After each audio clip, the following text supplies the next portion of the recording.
President Trump offering to bring in the National Guard to Chicago after two chaotic and horrific stories. First, a deadly teen takeover shooting. During the city's annual tree lighting ceremony, a 14-year-old boy was killed. 8 others were injured. And second, we have learned the idea of the woman who was set on fire on a Chicago train by a career criminal with 72 arrests on his record. 26-year-old Bethany McGee is still in critical condition, fighting for her life. And we are learning that the suspect, Lawrence Reed, repeatedly violated his curfew and movement restrictions in the days leading up to the alleged attack. He had been jailed on felony allegations that he knocked a social worker unconscious. But Judge Teresa Molina Gonzalez denied a prosecution request to keep him jailed. Jesse, both of these are incredibly brutal and senseless. You've got the murderous flash mob, but then you have this career criminal on the train who went out of his way to douse Bethany McGee in gasoline, light her on fire a couple of times. Luckily, she was able to escape the train, and the flames were extinguished by a couple of Good Samaritans. No one on the train would help her. What does that tell you about Chicago? Well, it tells me there's no heroes. And it also tells me the guy's not insane because he went and bought the gasoline. It's premeditated. How this works is the Democrat machine boss in Chicago, her name is Toni Preckwinkle, first African-American woman to be the boss in Chicago. She runs the Cook County Board of Commissioners. She controls the judges. She slates them. It's a patronage mill. So this woman, Judge Molina, donates $50,000 to the boss and all of a sudden gets the endorsement. And now she is the first Puerto Rican judge in Cook County. Woohoo! DEI judge. She said the only reason she went into law is because she found every other subject too confusing. Not a legal scholar. So the agenda in Cook County now that Preckwinkle's running the show, is empty the prisons. It's social justice reform. Pritzker's in on it. Preckwinkle's in on it. That's the deal. So they use these ankle monitors as an excuse. That's the alternative to jail. No pretrial detention, ankle monitor. You walk around and you do whatever the hell you want. So what's going to happen here is this judge is up for re-election next year. So if she gets bounced, you know what happens? The boss just puts in another flunky and the whole thing happens again. Kellyanne, you're nodding. That already happened in Chicago. They had Lori Lightfoot, and they replaced her with Brandon Johnson, and we still have these measures, these criminals on the street. So this doesn't happen by coincidence. This is all causation. If you have policies that don't say we're all worthy of second chances, but 73 chances. This man had 72 arrests. So it is a city of Chicago saying you are worthy of 73 chances to get it right. And just like what happened in Charlotte on that train with another innocent woman who also was going to work when her perpetrator was not clearly, they're murdered. She was murdered. Thankfully, this young woman has survived. She's an analyst at Caterpillar. And this judge, 13 words, I can't keep everybody in jail because the state's attorney wants me to. Those are the 13 words that should haunt her, not just for her reelection. They should go all the way up to Brandon Johnson, the mayor, J.B. Pritzker. Pritzker's so worried about 2028 and his chances to be president. He's a terrible governor. He's a terrible mayor. The mayor actually said when the 14-year-old was killed at the Christmas tree lighting, nothing like that happens here at Fox's Christmas tree lighting, by the way, and these other kids were injured, he said it was a, quote, setback. This was a setback, and that there should be adults that come with the kids. We need adults there to come and watch them stab each other. This is his answer. He's the mayor of Chicago, our 4th largest city.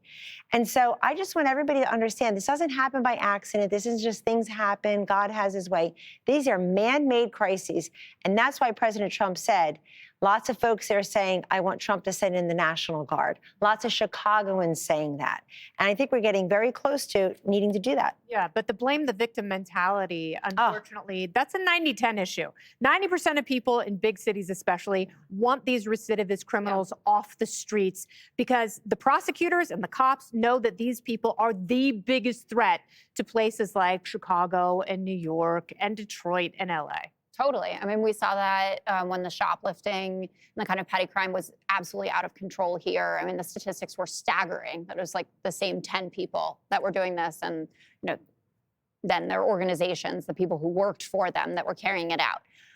So I don't know the mechanics of how this would work, but I think that every big city mayor should find the way to get a ballot measure out there in their communities and say, I know that you want 90% of these progressive policies, but this 10% is really bad. And you don't want a guy like this on the street. You don't want a guy like we saw in North Carolina. You think Jordan Neely here in the city should have been involuntarily committed. Let's put this to the people. Because the contrast between having the choice between a Democrat and a Republican is too stark to actually change it. People would rather have a Democrat or Democrat-leaning, what's Alvin Bragg? District attorney, for instance. But if you put it to the people and the answer was more direct democracy, I think you would see responses like you get out of those city council meetings where people show up and they just say, this is not what we want, right? We want some of these other things, but you can't run a city like this. You can't run a country based on humanity and civil society this way. And so I think the Democratic mayors should find out however it works, the procedure where you are in charge, and put this to the people, and then make sure that the new plan is executed so guys like that are not back on the street. You can have a civil society, but unfortunately, you have to prosecute people equally. You can't pick and choose and then demonize victims. And that's what happens with these ultra-progressive mayors because, you know, the 14, 15-year-olds operate with impunity. Yeah, it's, let's say, I mean, our problem with society is that we just move on from these things. We have so much stimulus coming into us.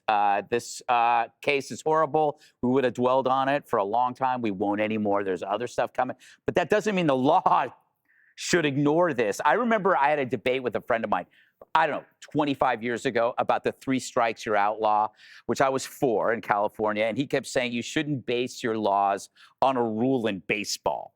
This is the law. And I remember joking, okay, would you be happier if we chose bowling instead, where you can get 12 strikes and you're out?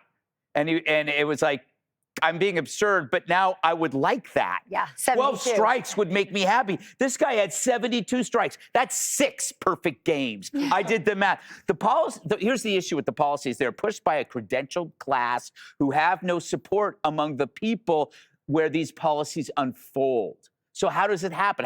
Why do they keep doing it if they know that people hate this? Because they have no contact with them. They have no connection to the average working class, black or white. Those who supported cashless bail, which caused all this recidivism, they never ran it by anyone but their fellow elites. They didn't go down to the subway and go, hey, how do you feel about a violent felon being released immediately after? Because if we held them, it would be construed as racist. They would throw you in front of a subway train for being stupid. So I think they are always going to come back to blaming racism. They should be forced to live with the next suspect, if that's the case. I don't believe they care. When I look at how can like Brandon Johnson get up in the morning and not think about this? The only way you can do that is by deliberately not caring. That this will pass, it will pass. It's really about preserving their status and their power. Yeah. Click here to subscribe to the Fox News YouTube page to catch our hottest interviews and most compelling analysis. You won't get it anywhere else.